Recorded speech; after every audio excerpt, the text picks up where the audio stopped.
capítulo 19, começam ordenanças que supõem que o povo tem já tomado posse do país e dele goza.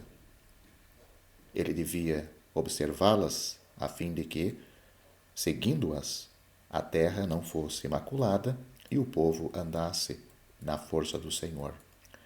3 cidades de refúgio são ordenadas. Aquele que mata o seu próximo por acidente, sem ódio, é distinguido do assassino.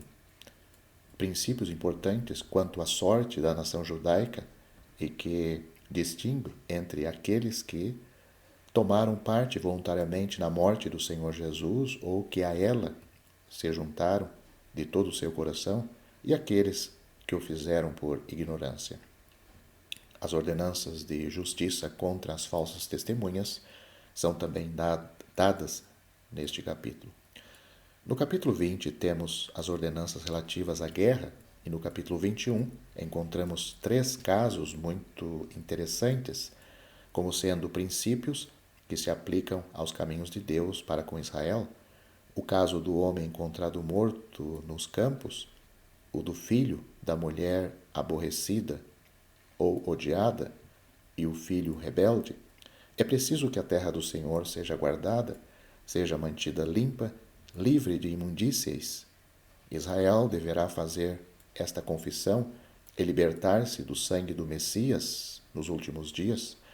Se o caso das 2 mulheres se aplica a Israel sobre a terra, aplica-se ainda mais a Cristo, chefe dos gentios, e à Igreja, com a qual ele herdará de todas as coisas, embora sobre a terra Israel seja a mulher amada.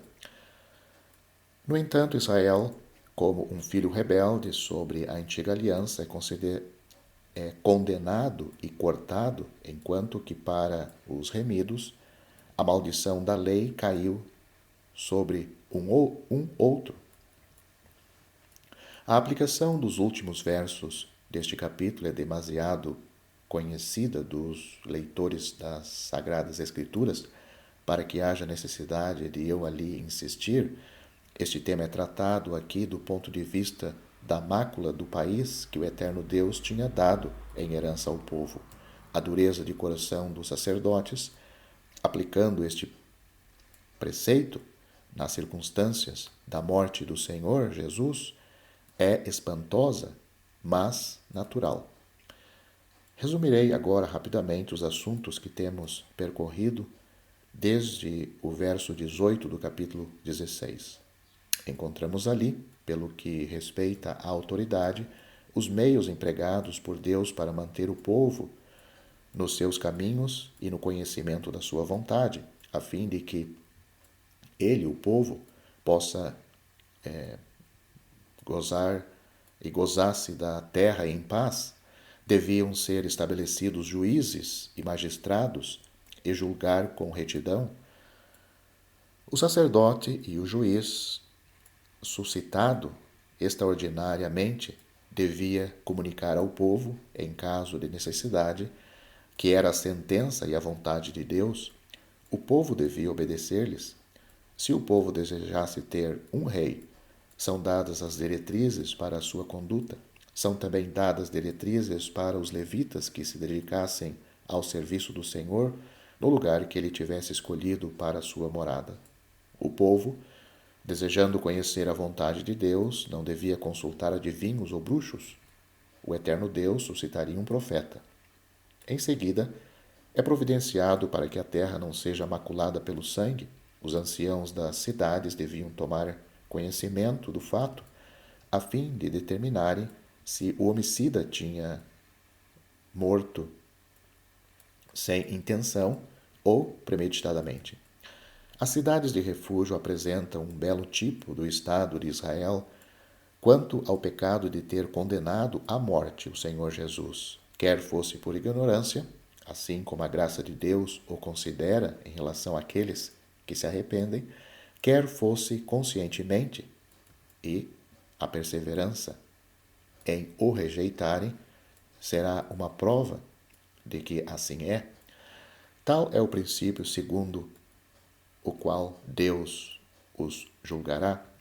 Por isso o povo estava estabelecido sobre este último ponto de vista, sobre a severidade inquisitiva da lei.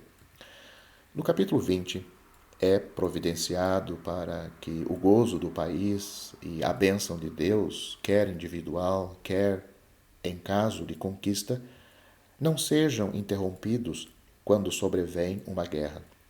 Depois são dadas diretrizes para assegurar ao povo a presença do poder de Deus e para lhe mostrar como Deus quer que os inimigos sejam tratados. É proibida toda a misericórdia para com as nações de Canaã, a fim de que Israel não aprenda as abominações de que elas são culpadas.